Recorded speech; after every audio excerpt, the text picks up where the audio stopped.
ओम श्री परमात्मने नमः। यथार्थ गीता अध्याय 13 श्लोक 22 और 23 ध्यान से सुनना। उपदृष्टानुमंता च भर्ता भोक्ता महेश्वर परमात्मा इति च अतियुक्त देहे अस्मिन् पुरुष पर य एव वेत्ति पुरुषं प्रकृतिं च गुणैशः सर्वथा वर्तमानम् अपि न स भूय अभिजायते। भगवान बोले, अर्जुन सुन, इस देह में स्थित यह आत्मा वास्तव में परमात्मा ही है। वही साक्षी होने से उपद्रष्टा है और वही हृदय में बैठकर देख रहा है। उपद्रष्टा और यथार्थ सम्मति देने वाला है और अच्छी सहमति देता है। देने वाला होने से अनुमंता है, सबका धारण पोषण करने वाला होने से सबका भरता है, जीव रूप से सबका भोगता है, ब्रह्म आदि का भी स्वामी होने से सबका महेश्वर है और शुद्ध सच्चिदानंद घन होने से परमात्मा ऐसा कहा गया है। बड़ी बात। इस प्रकार पुरुष को और गुणों के सहित प्रकृति को जो मनुष्य तत्व से जान लेता है, वह सब प्रकार से कर्तव्य कर्म करता हुआ भी फिर नहीं जन्मता, उसका जन्म मरण छूट जाता है। कैसे?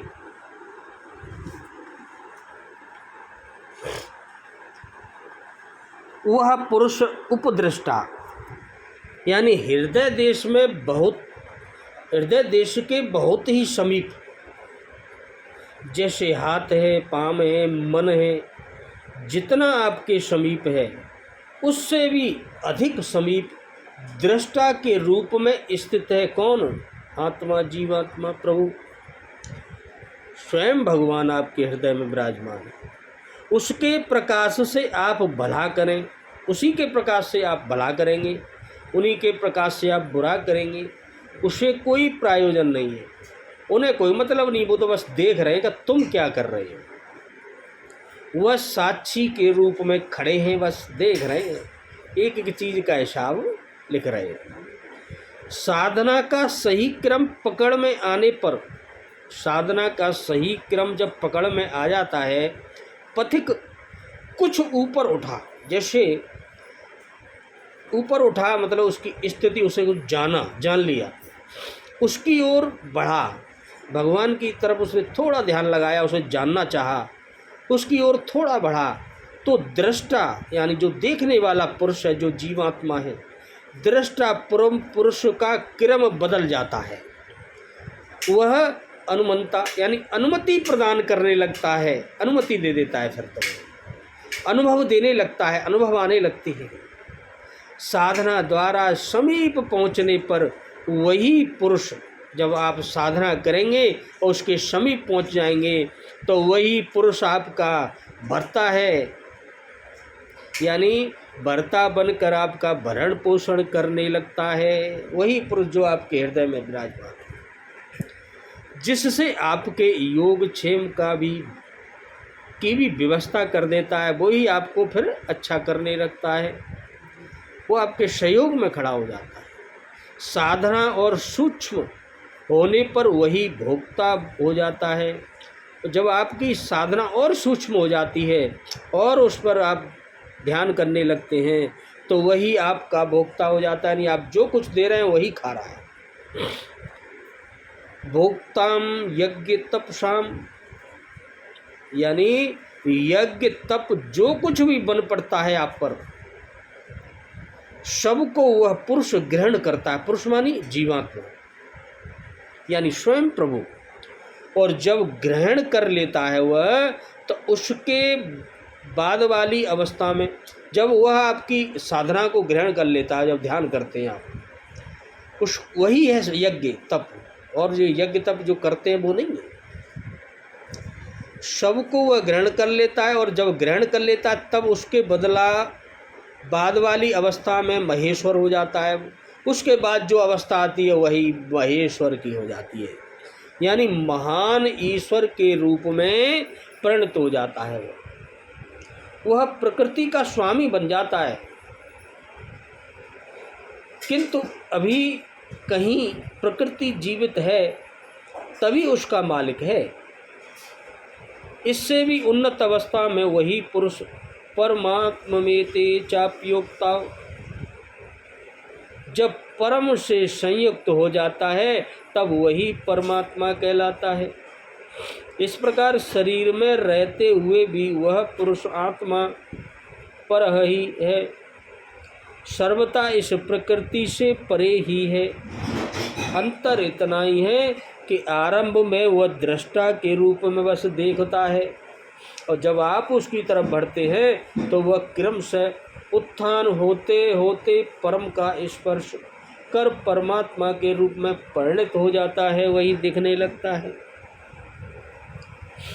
इस प्रकार पुरुष को और गुणों के सहित प्रकृति को जो मनुष्य साक्षात्कार के साथ विदित कर लेता है, यानी जान लेता है कि जीवात्मा क्या है और प्रकृति क्या है, जब कोई जान लेता है तो वह सब प्रकार से बरतता हुआ दुनिया में फिर नहीं जन्मता, यानी फिर उसका जन्म नहीं होता, अर्थात उसका पुनर्जन्म नहीं होता, यही मुक्ति हो जाती है। अभी तक योगेश्वर श्री कृष्ण ने ब्रह्म और प्रकृति की प्रत्यक्ष जानकारी के साथ मिलने वाली परम गति अर्थात उसका पुनर्जन्म से निवृत्त पर प्रकाश डाला, और अब वे उस योग पर बल देते हैं जिसकी प्रक्रिया है आराधना, क्योंकि इस कर्म को कार्य रूप दुए बिना कोई पद पाता नहीं है। मुख्य काम तो ध्यान करना है और कुछ है ही नहीं, भगवान से जुड़ना है, तो बाकी जो सब यही लोक के लोक लीलाएं हैं। इस देह में स्थित यह आत्मा वास्तव में परमात्मा ही है, इस कथन का क्या भाव है? इस कथन से क्षेत्र के गुणातीत स्वरूप का निर्देश किया गया है। अभिप्राय यह है कि प्रकृति जनित शरीरों की उपाधि से जो चेतन आत्मा अज्ञान के कारण जीव भाव को प्राप्त सा प्रतीत होती है, वह क्षेत्रज्ञ यानी आत्मा वास्तव में इस प्रकृति से सर्वथा अतीत परमात्मा ही है।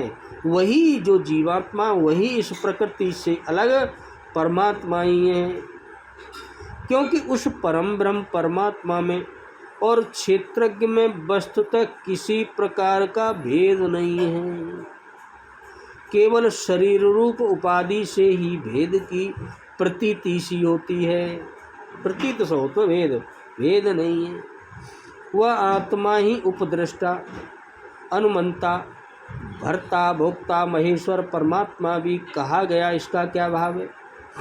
इस कथन से इस बात का प्रतिपादन किया गया है कि भिन्न भिन्न निमित्तों से, अलग अलग कारणों से, निमित्त यानी निमित्तों से एक ही परम ब्रह्म परमात्मा भिन्न भिन्न नामों से पुकारा जाता है।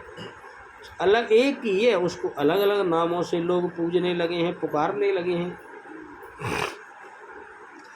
वस्तु दृष्टि से ब्रह्म में किसी प्रकार का भेद नहीं है, वैसे वास्तव में उसमें कोई भेद नहीं है, एक ही है।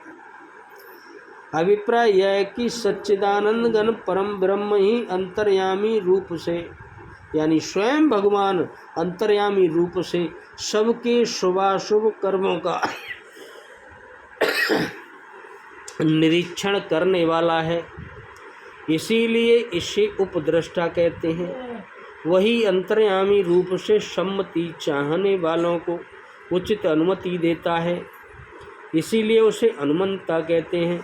वही विष्णु रूप से समस्त जगत का रक्षण और पालन करता है, इसीलिए उसे भर्ता कहते हैं।